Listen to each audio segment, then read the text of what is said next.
રાજનીતિ સંદેશ ન્યૂઝમાં આપનું સ્વાગત છે। અમદાવાદ એરપોર્ટ પરથી 4 ISISના આતંકી ઝડપાયા। ડીજીપી વિકાસ સહાયે કહ્યું, આતંકવાદીઓ મૂળ શ્રીલંકન, પાકિસ્તાનના અબુના કહેવાથી સ્યુસાઇડ બોમ્બર બનાવવા તૈયાર હતા। ગુજરાતમાં સિરિયલ બ્લાસ્ટ કરવાનો ખુલાસો, ગુજરાતમાં ફરી ISIS મોડ્યુલનો ખુલાસો। અમદાવાદ એરપોર્ટ પરથી ATSની મોટી સફળતા મળી છે। અમદાવાદ એરપોર્ટ પરથી ISIS સાથે જોડાયેલા 4 આતંકીઓ ઝડપાયા છે। પકડાયેલ તમામ શ્રીલંકન હોવાની માહિતી મળી છે। આતંકીઓ શ્રીલંકાથી વાયા ચેન્નાઈ થઈને અમદાવાદ પહોંચ્યા હતા। અમદાવાદ એરપોર્ટ પર પહોંચતા જ ATSની ટીમે પકડ્યા હતા। આતંકીઓ પાકિસ્તાની હેન્ડલરના સંપર્કમાં હોવાનો પણ ખુલાસો થયો છે।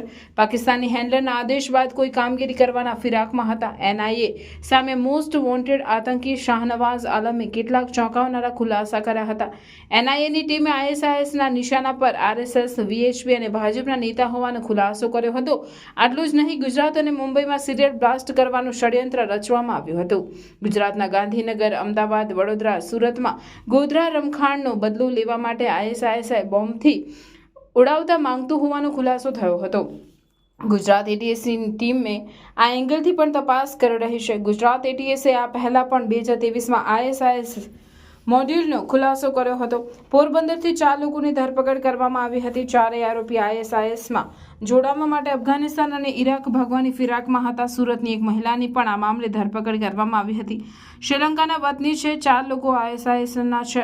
માહિતી મુજબ 18 અથવા 19 તારીખે આવવાની જાણકારી હતી। આ માહિતી મળતા જ DYSP હર્ષ ઉપાધ્યાય સાથે આ જાણકારી મોકલી હતી। આ જાણકારી મુજબની તૈયારી કરવામાં આવી હતી। કોઈ ચોક્કસ માહિતી ના હોવાથી અલગ અલગ ટીમ બનાવવામાં આવી હતી। દક્ષિણ તરફથી આવતા તમામ રેલવે અને વિમાનની વિગતો તેમજ તમામ મુલાકાતની વિગતો ચકાસવામાં આવી। કોલંબોથી પણ વેરિફિકેશન કરવામાં આવ્યું હતું। તમામ ખાતરી બાદ એરપોર્ટ પર ખાનગી વોચ રાખવામાં આવ્યો। 19 તારીખે સાંજે 8 વાગ્યે એરપોર્ટ પહોંચ્યા હતા, જ્યાં ATSની ટીમ પહેલાથી જ નિયુક્ત હતી। તમામ કાર્યવાહી કર્યા બાદ તેમને ATS લાવવામાં આવ્યા હતા। વધારે પૂછપરછ માટે તમિલ ભાષાના જાણકારની મદદથી પૂછપરછ કરવામાં આવી। મોહમ્મદ નુસરત 33, મોહમ્મદ ફરશીદ 35, મોહમ્મદ નફરાન રશીદ 43 કોલંબો, આમની પાસેથી 2 ફોન મળ્યા। પૂછપરછ દરમિયાન તેમને કહ્યું કે અબુ સાથે 2024માં સંપર્કમાં આવતા જેઓ ISISમાં હતા। પાકિસ્તાનના રહેવાસી અબુ દ્વારા તેમને પ્રોત્સાહન મળ્યું। આમથી કેટલાક સુસીદે બોમ્બ બનાવવા પણ તૈયાર હતા। મોબાઈલ ફોનમાં અલગ અલગ ફોટા અને વિડીયો છે, જેનાથી નક્કી થાય છે કે તેઓ ISIS સાથે જોડાયેલા હતા। તેમની ગેલેરીમાં નાના ચિલોડા પાસેનું લોકેશન મળી આવ્યું। પાકિસ્તાનના હેન્ડલક આતંકી કૃત્યો કરે તેના માટે મૂકી રાખતા જે લોકેશન અને ફોટા નાના ચિલોડાના હતા। ATSના અધિકારી નાના ચિલોડા જઈ ત્યાંથી વસ્તુઓ મલિલાઉ પિસ્તોલ મળી આવે છે, જે પાકિસ્તાનના વેપન સાથે મળતી આવે છે। તેની સાથે 20 કારતૂસ પણ મળી આવેલા। ફાટા લખેલું છે, જેનાથી નક્કી થાય છે કે આ લોકો પાકિસ્તાનના સંપર્કમાં હતા। આ બધા ગુના માટે અલગ અલગ ગુનાઓ દાખલ કરવામાં આવેલ છે। તપાસ હજી ચાલુ છે। ફક્ત તમિલ ભાષા આવડતી હોવાથી તેને જાણકાર પાસેથી માહિતી મેળવાઈ રહી છે। જાણકારી મુજબ તેમને અબુ પાસેથી શસ્ત્રો મેળવી લેવાનું કહેવામાં આવ્યું હતું। નાના ચિલોડા પાસે આ વસ્તુઓ બિનવારસી મળી આવી હતી। અબુ પાકિસ્તાનનો છે અને તે મૂળ શ્રીલંકાનો છે। આ શસ્ત્રો કોણ અને ક્યારે મૂકી ગયું? આ 4 લોકો શ્રીલંકાના છે। તેમની મુસાફરીમાં આપણા કોઈ લોકોનો સાથ છે કે નહીં તે તપાસનો વિષય છે। और मोहम्मद रसदीन, ये 4 लोग आतंकवाद संस्था, प्रतिबंधित संस्था इस्लामिक स्टेट के सक्रिय सभ्य हैं और किसी भी आतंकवादी कृत्य करने के लिए भारत में कोई भी जगह ये कृत्य करने के लिए वो 18 तारीख को या 19 तारीख को ट्रेन से या हवाई जहाज से अहमदाबाद आए। ऐसी प्राथमिक information DYSP ATS Shri Harsh Upadhyay को मिली। उन्होंने इस इंफॉर्मेशन की जानकारी वरिष्ठ पुलिस अधिकारियों को दिया। ये जो इंफॉर्मेशन मिली थी उसको एनालाइज किया गया और इंफॉर्मेशन को ऑपरेशनलाइज करने के लिए स्ट्रैटेजीज बनाई गई। उस स्ट्रैटेजीज के तहत एंटी टेररिस्ट स्क्वाड की अलग अलग टीम्स की रचना की गई और दक्षिण की ओर से आने वाले 18 और 19 तारीख को जितने ट्रेन्स आते हैं, जितनी फ्लाइट्स आती हैं, उन सब के पैसेंजर्स के लिस्ट का अभ्यास किया गया और इस अभ्यास के दौरान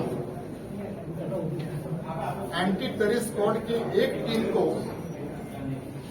सफलता मिली और पैसेंजर लिस्ट में उन्हें मालूम चला कि 19 तारीख को अहमदाबाद में एक फ्लाइट आने वाली है और उस फ्लाइट में ये 4 नाम वाले जो व्यक्ति हैं वो सेम पीएनआर का उन्होंने टिकट लिया है और वो 19 तारीख को अहमदाबाद आने वाले हैं, चेन्नई से आने वाले हैं। इसके बारे में फिर और ज्यादा जांच पड़ताल किया गया तो ये भी मालूम चला कि ये लोग कोलंबो से चेन्नई 19 तारीख को उन्होंने टिकट बुक कराया है, सेम पीएनआर में बुक कराया है। 19 तारीख के सुबह वो 3 बजे चेन्नई पहुंच गए और उसके बाद शाम का फ्लाइट लेकर चेन्नई से वो अहमदाबाद आए और अहमदाबाद 19 तारीख के शाम को करीब 8 सवा 8 बजे यहां लैंड किए। एंटी टेररिस्ट स्क्वाड की अलग अलग टीम्स की रचना की गई और अहमदाबाद एयरपोर्ट पे उनको अलग अलग स्ट्रैटेजिक लोकेशंस पे डिप्लॉय किया गया। जैसे ये 4 लोग एयरपोर्ट पे आए, उनको डिटेन करके प्राथमिक पूछपरछ की गई। प्राथमिक पूछपरछ में उनका जब नाम पूछा गया तो इंफॉर्मेशन में जो 4 नाम मिले थे वो नाम कंफर्म हुए। इसके बाद उन्हें अहमदाबाद एयरपोर्ट से एंटी टेररिस्ट स्क्वाड के ऑफिस में लाया गया। उन्हें अंग्रेजी भाषा या हिंदी भाषा नहीं आती है, वो सिर्फ तमिल बोलते हैं, इसलिए रातों रात तमिल भाषा के जानकार व्यक्तियों की व्यवस्था की गई और उनके मदद और सहयोग से इन 4 लोगों का एंटी टेररिस्ट स्क्वाड के ऑफिस में रात को इंट्रोगेशन शुरू किया गया। इंट्रोगेशन के दरमियान ये मालूम चला कि ये 4 लोग में से एक मोहम्मद नुसरत सन ऑफ अहमद गनी, उम्र वर्ष 33, मूल रहवासी निगम्बू। दूसरे मोहम्मद फारिश सन ऑफ मोहम्मद फारूक, उम्र वर्ष 35, कोलंबो के रहवासी। तीसरे मोहम्मद नफरान सन ऑफ नैफर, उम्र वर्ष 27, जो कोलंबो के रहवासी हैं। और number 4 Mohammad Rashdeen son of Abdul Rahim, उम्र वर्ष 43, वो भी कोलंबो के रहवासी। ये 4 लोगों की पूछपरछ की गई। पूछपरछ के दरमियान उनके पास से 2 मोबाइल फोन्स, उनके पासपोर्ट्स, कुछ श्रीलंका की करेंसी, कुछ भारत के करेंसी मिले और तमिल भाषा के जानकार इंटरप्रेटर को साथ में रख के उनकी जब पूछपरछ हुई तो उन्होंने पूछपरछ के दरमियान एटीएस के अधिकारियों को यह बताया कि इसी साल फरवरी में पाकिस्तान के रहवासी अबू, जो ओरिजिनली श्रीलंका के हैं लेकिन अब पाकिस्तान में रहता है, अबू के साथ वो फरवरी 2024 में संपर्क में आए थे। ये अबू जो पाकिस्तान में रहता है वो आईसिस का लीडर है और उसके साथ फरवरी से लेकर अभी तक संपर्क में रहे ये 4 लोग और आईसिस की जो आइडियोलॉजी है उस आइडियोलॉजी पे संपूर्ण ढंग से वो रेडिकलाइज हो गए और रेडिकलाइज होने के बाद भारत में किसी भी जगह पे वो टेररिस्ट एक्ट करने के लिए उन्होंने अपना तैयारी की। अबू ने उनके लिए श्रीलंकन करेंसी में 4 लाख रुपया का भी व्यवस्था किया उन्होंने और फिर उन्होंने, जैसा मैंने पहले बताया, कि कोलंबो से चेन्नई और चेन्नई से वो अहमदाबाद आए। उनकी जो मोबाइल फोन्स मिली थी उस मोबाइल फोन के गैलरी में कुछ हमें वीडियोस मिले हैं, कुछ फोटोग्राफ्स मिले हैं जिनके ऊपर से यह साबित होता है ये 4 लोग जो है वो आईसिस के आइडियोलॉजी से पूरी ढंग से रेडिकलाइज हो गए हैं।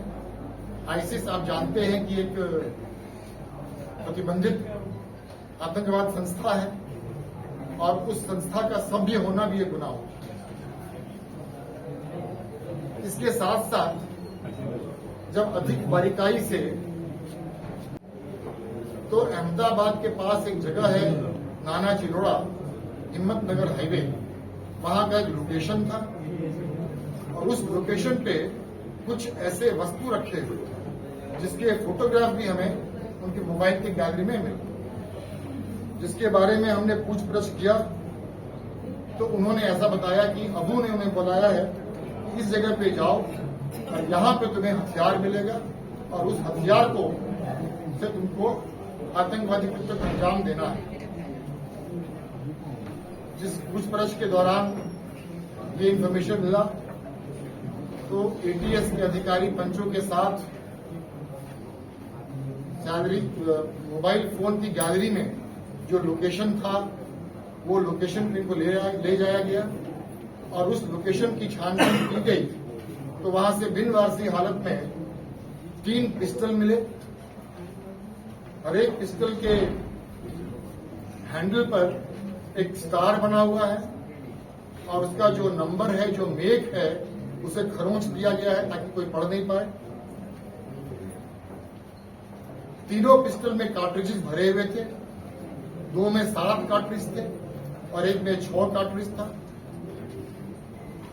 टोटल 20 कार्ट्रिज भी हमें वहां से मिले और ये 20 कार्ट्रिज के ऊपर फाटा लिखा हुआ है, FATA लिखा हुआ है, which is basically federally administered tribal area, जो पाकिस्तान में है। तो पिस्टल के हैंडल के ऊपर जो बना हुआ स्टार और कार्ट्रिज पे लिखा हुआ फाटा और साथ ही साथ वहां पर पिस्टल और कार्ट्रिज के उपरांत एक आईसिस का फ्लैग भी मिला है, जिसके बारे में पूछा गया तो इन लोगों ने ऐसा बताया कि उन्हें कहा गया था कि आप जो भी कहीं भी आतंकवादी कृत्य करेंगे तो दैट एक्ट ऑफ टेरर के बाद आप ये आईसिस का झंडा वहां छोड़ के आएंगे। तो उस जगह से हमें 3 पिस्टल, 20 कार्ट्रिजेस और आईसिस के फ्लैग बरामद हुए, जिसे लेकर एंटी टेररिस्ट स्क्वाड की टीम वापस आई और इस पूरे घटनाक्रम को ध्यान में लेकर एक first information report anti terrorist squad में दाखिल किया गया है, जिसमें अनलॉफुल यूएपीए, आईपीसी और आर्म्स एक्ट, इन तीनों कायदा के अलग अलग सेक्शंस के तहत एफआईआर एटीएस में दाखिल की गई है। इस एफआईआर का इन्वेस्टिगेशन एटीएस के डीवाईएसपी श्री वीरजीत परमार को दिया गया है, जो इस केस का इन्वेस्टिगेशन कर रहे हैं। अभी ये चारों आतंकवादी हमारे पास हैं, उनकी पूछताछ की जा रही है।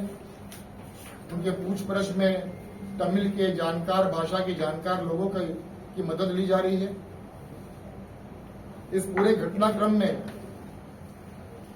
एंटी टेररिस्ट स्क्वाड में के डीवाईएसपी श्री हर्ष उपाध्याय को 18 मई को जो माहिती मिली थी, उस माहिती के आधार पे एंटी टेररिस्ट स्क्वाड के वरिष्ठ अधिकारियों ने स्ट्रेटेजाइज किया, ऑपरेशनलाइज किया और सभी नियम के दायरे में इन 4 लोगों को और उनके पास से वेपन्स, कार्ट्रिजेस और फ्लैग आईसिस का हस्तगत किया गया है।